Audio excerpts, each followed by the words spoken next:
Hey, what's up my DigiPeeps? Hope you're all having a great day. I've come here with a video I wanted to do after some distressing news I received in the past few days. Now, I know this is going to sound a little silly, but I wanted to share with you because I always want to be open and honest with you guys. Now, in my spare time, I have some mobile app games that I play. Fun little distractions that I use to fill up time before work, things I do before I go to bed, stuff like that. I am sure you all probably have that one game that you like to get on and just switch your brain off to. This video is about a game called Digimon ReArise, a mobile app game I pre-ordered for download all the way back in 2019. This game, of course, being based off the old anime TV series, Digimon. The app is an RPG/combat game where you partner with a new Digimon known as Harrismon, who teams with you to take on a number of infected Digimon known as Spirals, escaping into the real world from the digital world. It is up to you and a number of other people who have their own partner Digimon to stop them from leaving a path of destruction in their wake. Now, this was something I really enjoyed because it went back to the basics with a boy or girl and their partner Digimon taking on a number of different threats by teaming together to digivolve their partners and become stronger for the upcoming battles. There were even some returning fan favourites like Agumon and Godomon, of course from the original series all the way back in 1999. This game has been a source of enjoyment to me and some fun I've had over the past 2 years in my own little spare moments. Unlocking a number of the 416 Digimon released in this game has been nothing short of exciting and very informative. Some Digimon that I remember from the OG series. Some new Digimon that I had never heard about and actually spent some spare time looking into and researching as I fell off Digimon around the 2nd or 3rd season. If you're a 90s baby like me and you saw some of the avenues they took in the series, then you know why I dropped off. You probably dropped off for the same reasons. As great as this game is, and as glowing as my review is for what Bandai has released, I have received the news that the Digimon ReArise app will be shutting down their servers on April 21st, 2022. Now, if you are this deep into the video, some of you probably have one very big question. What on earth is Digimon? I will admit, it was a pretty bright and brief period where the show went toe-to-toe with Pokemon and in some areas, in my opinion, stands up better in many aspects of the content of their product. Everyone probably remembers having Pokemon cards in their primary and most likely even high school years, but I have some vivid memories of Digimon Tamagotchis and the kids pairing them together so they could do battle in the schoolyard. It is one of the earliest memories I have of video games. So with people's lack of knowledge of the Digimon product, or this app, which is hands down my favourite game right now that I do not want to shut down, I thought I would dive into the world of Digimon for those who did not grow up with this iconic and amazing show that was such a big part of my childhood. Okay, where to begin? Digimon, as mentioned, was a TV series in 1999. A cartoon on the infamous Cheese TV lineup if you are an Australian who woke up in the 90s to watch cartoons before school and had a pretty big following. Again, as mentioned, this show was in the same breath of the likes of Pokemon and Beyblades from back in the day. The show centered around the 8 Digidestined, kids who were all pulled into the digital world before quickly meeting their partners and receiving their Digivices and digital crests. There was Tai and his partner Agumon, one of the most recognisable Digimon from this or any of the following series. Tai had the crest of courage, which, when paired with his Digivice, allowed him to digivolve Agumon into his advanced forms of Greymon, Metal Greymon and War Greymon. He was the de facto leader and naturally was a courageous one of the group. Next up was Matt and his partner Gobumon. Matt had the crest of friendship and, when paired with his Digivice, allowed him to digivolve Gobumon into his advanced forms of Garurumon, Were-Garurumon and Metal Garurumon.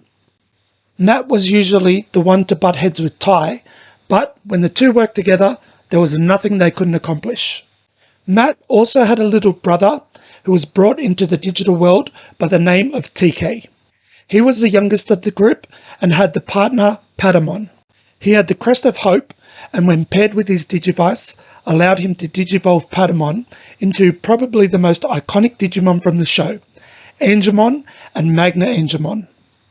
I remember seeing this tiny little Digimon digivolve into an angel, and it has to be one of the biggest moments I remember from the cartoons I used to watch.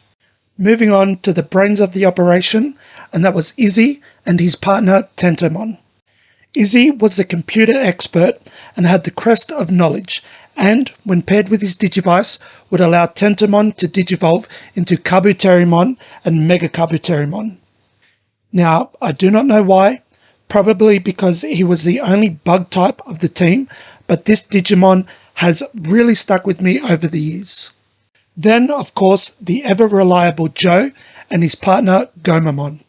He had the crest of reliability, and when paired with his Digivice, would allow Gomamon to digivolve into Ikakumon and Zudomon. Joe was always a solid hand and always willing to help out where he could. Finally, we had the women of the team. First up was Sora and her partner Digimon Biyomon. Sora had the crest of love, and when paired with her Digivice, would allow Biyomon to digivolve into Birdramon and Garudamon. I always remember Sora being one tough girl, and always being able to hold her own in the digital world, or the real world for that matter. Then there was Mimi and her partner Digimon Powmon. Mimi had the crest of serenity, and when paired with her Digivice, would allow Powmon to digivolve into Togemon and Lilymon. Mimi fit that stereotypical girly girl role. Did not want to break a nail and had that flair for fashion, but never failed to be a valuable member of the team. Now, as you've probably noticed, that's 7, and you're probably asking, where's the 8th? There was one more Digidestined who came in later to the show, and for me, this was one of the most exciting and highly anticipated reveals, who turned out to be Tai's younger sister, Kari. She had the crest of light and was partnered with an already digivolved Gatomon, and when paired with her very own Digivice, would digivolve into Angelwoman. Now this show shined with these characters. The concept was very forward for its time if you ask me. Seeing them partner with the likes of Leomon and even taking him on in some episodes thanks to the Black Gears was gripping television. What are Black Gears, I hear you ask? These were infected gears the dastardly Devimon would send out to corrupt kind-natured Digimon to do his evil bidding. He, of course, was the antagonist of the show. And what an antagonist he was. Then there was the evil group known as the Dark Masters. A team consisting of Metal Seedramon, Puppetmon, Machinedramon, and Piedmon.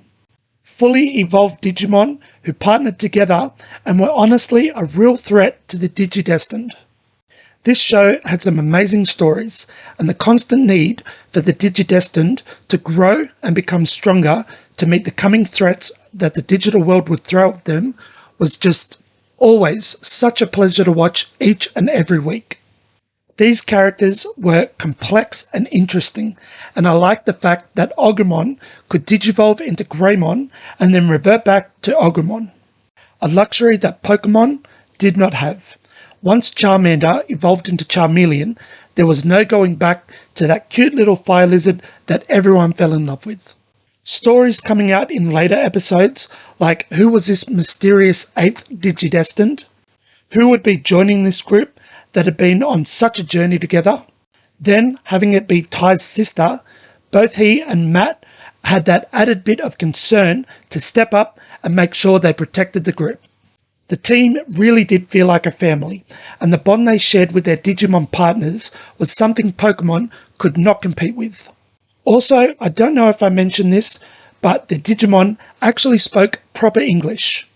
Agumon's vocabulary was not limited to fragmented bits of his name only. No Pika Pika Pikachu nonsense. This show is a large part of my childhood and spawned off into multiple seasons and a movie that I remember seeing in cinemas with a soundtrack that just slapped. The show was even rebooted and re-released in 2020 with some new and amazing visuals they could not pull off 20 years ago. All in all, I really loved this show, and I am deeply going to miss this small little app that got me back into the Digimon franchise. I hope you all liked my video. I hope it was informative, but most of all, I hope you might consider checking out this gem from the 90s. And if you are a fellow 90s baby like me, who watched this show back in its heyday, shout out in the comments down below. I would love to geek out with you all as always. Hope you all enjoy the rest of your day, and as always, I will catch you in the next one.